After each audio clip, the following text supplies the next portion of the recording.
Afternoon, camping friends. So, I wasn't expecting to see you guys again until April or May, but a little opportunity arose. One of the folks from the Stealth Camping Alliance challenge posted a challenge video a few days ago for January, and it's going to be a car camping challenge. And so, since I have a nice empty car, I decided to partake. So let's check out the setup. Alright, so as you can see, I've got my table in here, and then I've got my bed, which is just a sleeping pad and some comforter and whatnot, and a blanket. And then this blanket over here on the left, I'm going to get a shower curtain rod and drape across above the front seats, and I'm going to drape that blanket over it to keep some light out from that side.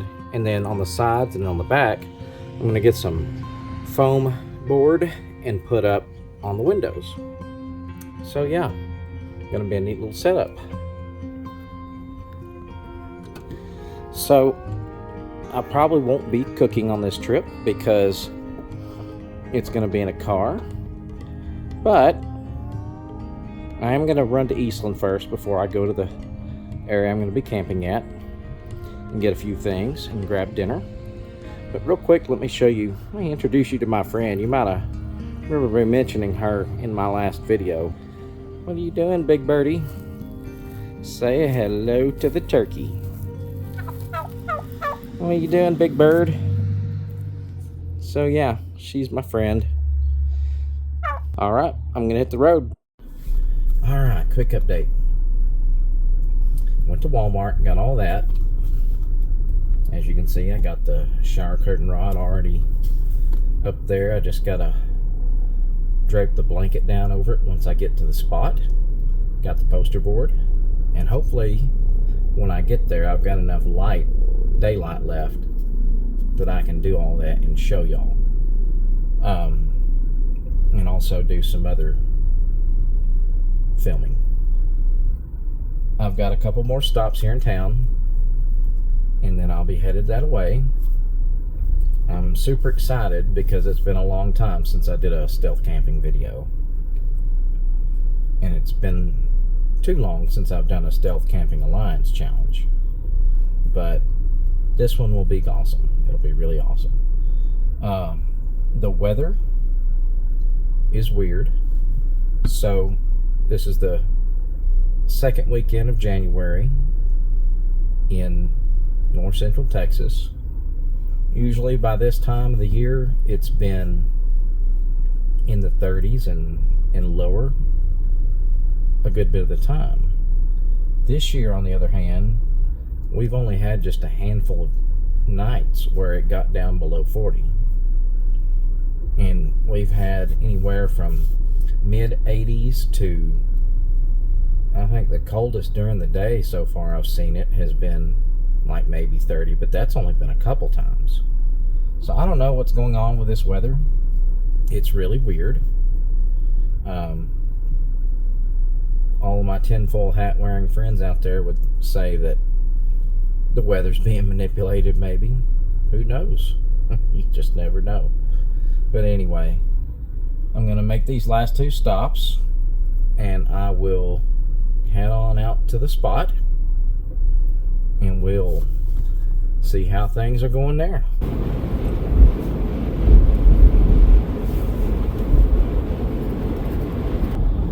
Alrighty, so almost there. This traffic is crazy. But so I'm only like maybe 20 miles from home. And when I heard about this challenge, I thought about this place like first thing. And you'll see why. But this is probably not going to be just a very long video this time. You know, just the bare minimum. But it is going to be kind of neat. And as you see, when this comes out,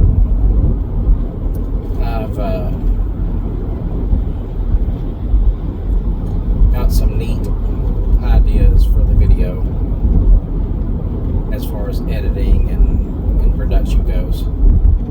But yeah, we're about to exit off the highway here.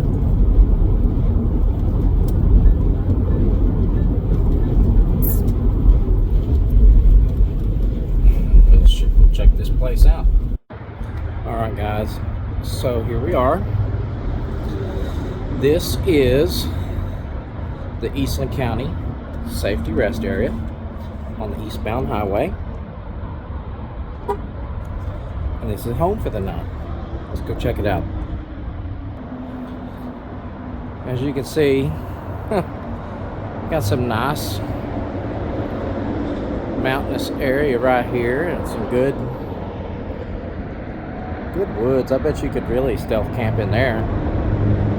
But got some nice picnic tables, playground,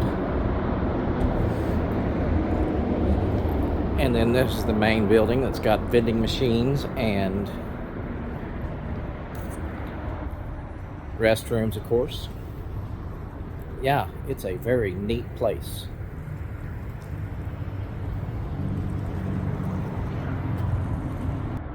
So one thing we do have in this area are rattlesnakes. In fact, when they were building this, it was a constant occurrence to come across rattlesnake dens. They've got all these nice little information plaques. This one's a quiz with the answers on the bottom. But we've got a bobcat, white-tailed deer. We do have bald eagles that live around here. Wild turkeys, of course.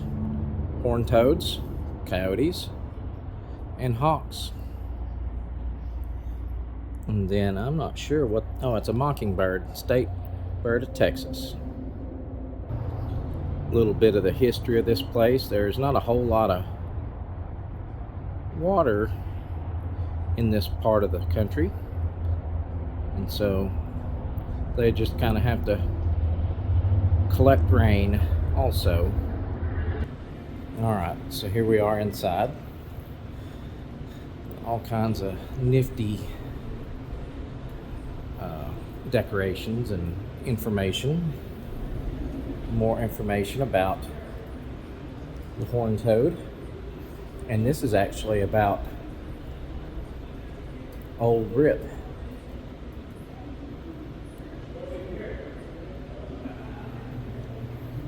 Yeah, all kinds of neat stuff in here. Like an old mock-up gas station. Of course, old style car.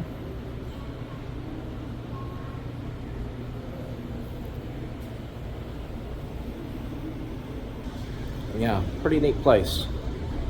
I was actually somewhat involved building this. I worked for TxDOT at that time when they were building this, and I got to come up here and watch some of it being built.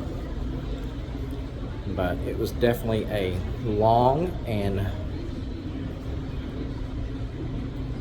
time-consuming construction, but it's super nice. And there's one just like it on the other side of the interstate going westbound, but this side has more trees and more, it's a prettier environment on this side of the highway. But let's look out here real quick.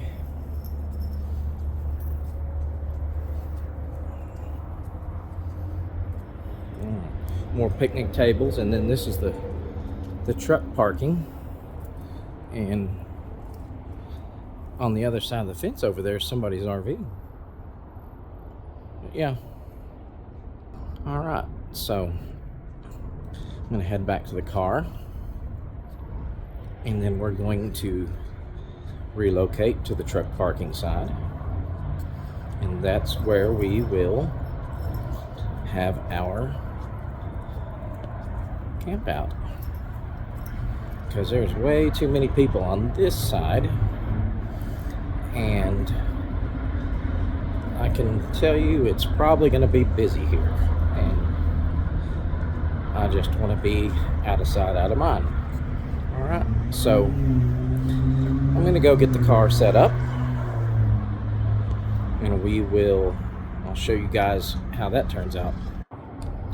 Well, I'm sitting up here at the picnic tables. It's a little bit hot in the car still, and so I thought I would come up here and sit down and do some reading and just kind of hang out until time to get in the car and whatnot. And plus I can act like I'm waiting for somebody if anybody asked, you know. Anyway, and also I was going to try to take a picture of for my thumbnail. And as soon as I get the camera set up, a truck pulls up like right here behind me. I mean, I was in mid push of the button, and there he was. And then right after that, another one showed up. Thankfully, they just stopped to go in and use the restroom, but there are a couple trucks parked back there for the night, I guess. But otherwise, it's a pretty nice night so far. In about an hour and 10 minutes, we're gonna watch us a little Hogtown camping. My video from Abilene State Park, the updated version, because I had to fix it. Yeah, some of the editing and the production got messed up somehow, and so I had to redo it. And plus, for whatever reason, it did not want to do Premiere. I clicked on it to Premiere. It was supposed to premiere last night at 7:30 p.m. and instead it premiered it like yesterday morning at 7:30, and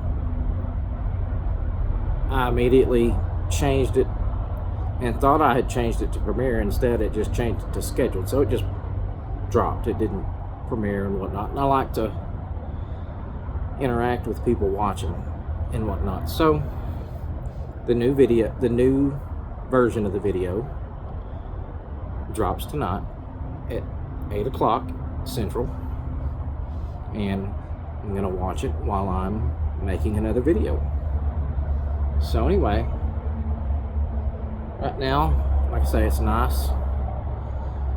It's loud because of the interstate. Interstate 20 is just right there behind the camera. And finally, it's at least quiet here in the parking lot. But yep, I'm gonna sit here. I've got to do some reading for my Bible study, and then I need to find something cool to talk about later. I need to do that.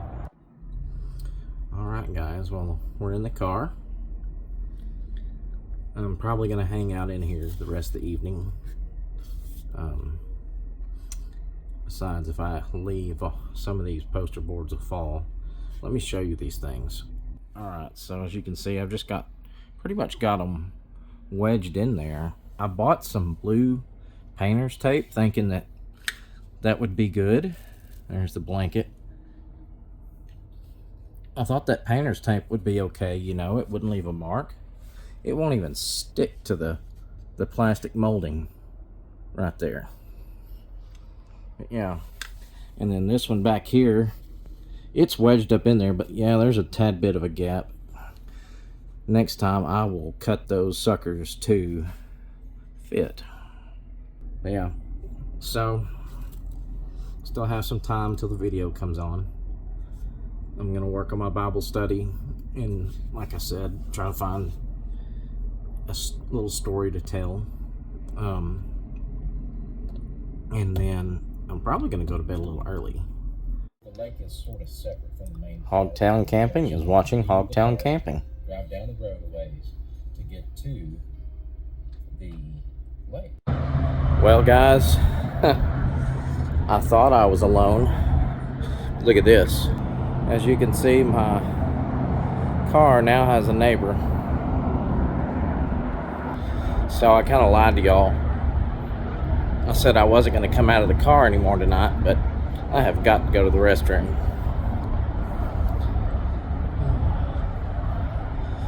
Well, still a good night. Hasn't gotten cold yet, but it's getting cooler. Wow, there's a few trucks here. And then up in amongst everybody, my little car. All right, I'm gonna go in here and take care of business, and then when I get back to the car, we'll find us a quick story, and then that's it for the night for me. I'll tell just a quick story. Since this is a car camp out, I figured I would tell a story about a car. Now, this is technically an urban legend, and it's probably been passed around, I don't know how many, but it's still a good story. So it starts off, this young man just turned 16, and he wants a car. He's got his license, and he's asked his dad, for a car, and his dad said, he's like, yeah, you can have a car, but you got to pay for it. And so kid gets a job, and he's working, and he's just not making enough money to afford a car.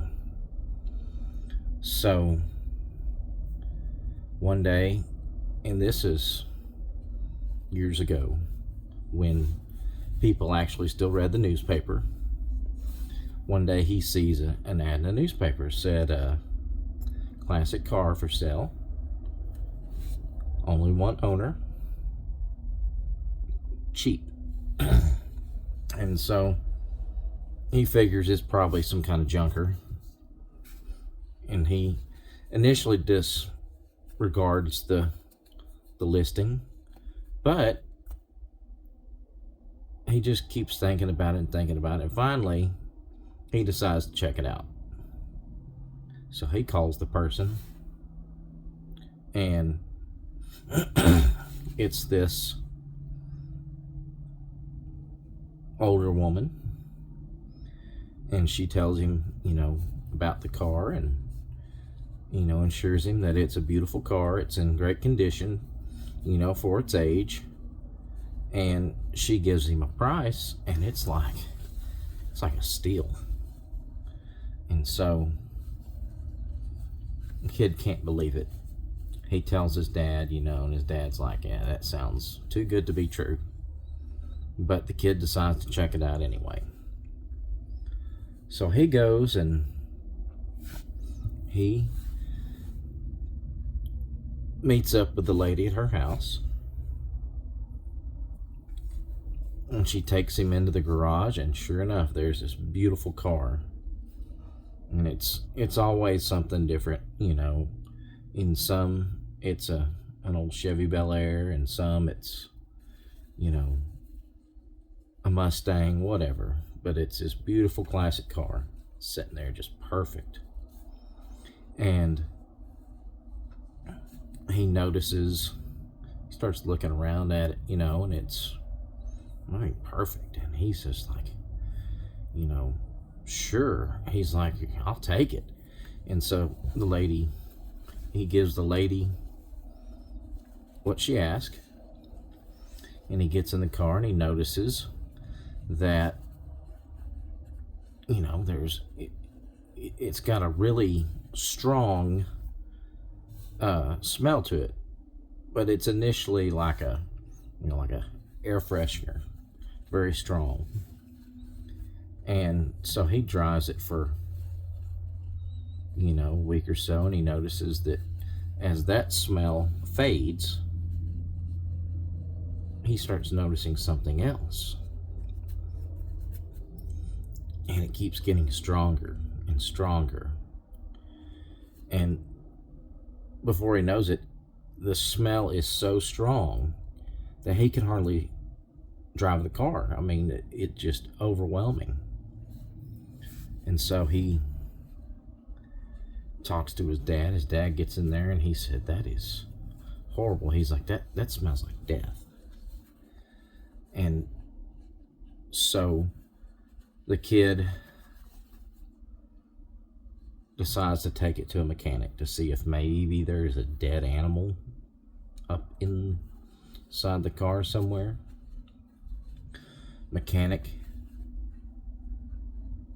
he brings it in there, and the mechanic's looking at it. He's like, "Man, that car looks awful familiar."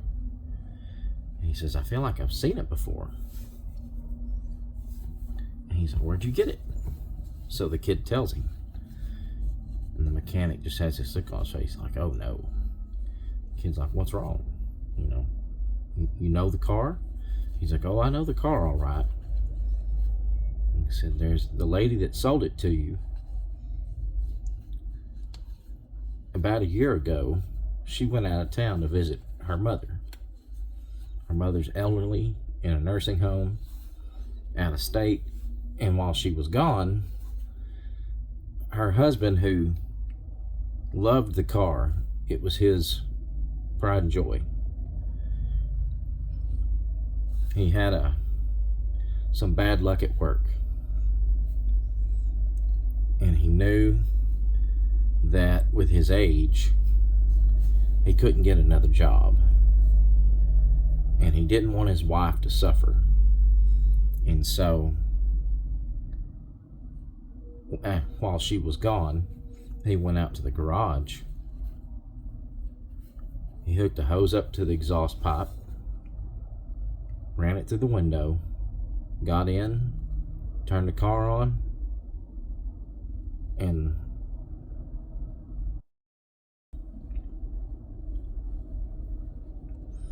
so the kid is just horrified. And he's like, "Well, what happened then?" And the mechanic says, "Well, it ended up being a couple weeks before his wife got home. And as they didn't have any kids, and they kind of kept to themselves, nobody thought to check on the man. And his body remained in the car the whole time his wife was gone. And turns out the reason why the mechanic was so familiar with the car was because his buddy, who owns an upholstery service for cars, redid the inside for the old lady so that she could sell it, because she just couldn't drive it because all she could smell was her husband. Yeah, pretty dark, but it's a good urban legend. It is by no means, well, I don't know if it's true or not, but like I say, it's been passed around for so long, who knows. Anyway, all right, guys, that's it for tonight. I'm probably going to get up early in the morning, head home. This parking lot's filling up pretty quick with trucks. Hopefully I don't have to relocate, but if I do, I'll probably just mosey on home. But anyway, I will see y'all next time, if I don't see you in the morning. Otherwise, I look forward to watching the rest of the Stealth Camping Alliance videos for January. And I wish all of my fellow campers luck. And we'll see you in the morning. Good morning. It's about 5:15. And I'm headed back towards home. I'm going to make a pit stop in Eastland real quick and grab some Whataburger. But I figured it was probably time for me to go because that parking lot was full of trucks this morning. And it was about to get busy there, I'm pretty sure. So probably best I leave. But it's been a nice little trip.